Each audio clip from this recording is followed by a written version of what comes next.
Alright, so here we have an electric guitar, a very common instrument in most bands, and our project is how a guitar string breaks under static failure. So what we're really going to be looking at is bending, how it bends, and how that breaks. So just a little overview on how a guitar string actually works. You buy these 6 strings individually or in a pack, and then you put them on this side, you string it around, put it through this nut right there, and then you twist this, like so. And that actually increases the frequency, which is why you hear the pitch increase. So that'll apply an axial load to the string already, a preload if you will.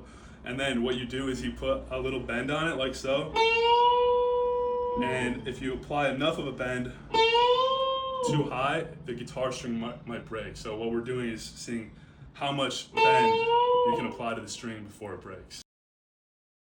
While performing Look at Little Sister for an Austin City Limits special in 1989, Stevie Ray Vaughan breaks his high E string.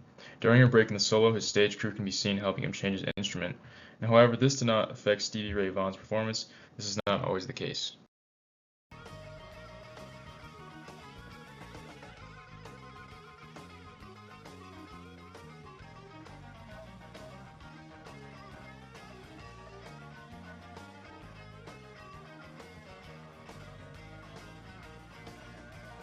Shaking like a tree, rolling like a log, shaking and rolling now. That ain't no Few assumptions were made in the calculations that proceed on the next page. The first was that we're just going to analyze a standard E string, which is 25.5 inches and a frequency of about 330 hertz. Additionally, most guitar strings are made of some steel or a steel alloy, which all have an approximate Young's modulus of 200 gigapascals. Finally, we assume that the bend would be applied at the string's midpoint.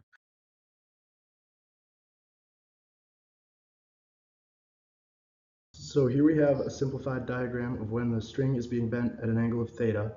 We started out by finding the maximum tension that the string can handle and relating it to the preloaded tension already in the string and the force that is added to the string when it is elongated when being bent at an angle of theta. This gave us the maximum bending angle of 4.855 degrees, and that corresponds to a movement of just over 1 inch along the neck and a force to do so of 7.448 newtons. Conclusion: to avoid failure, the high E string shouldn't be bent by more than an inch or an angle greater than 4.855 degrees.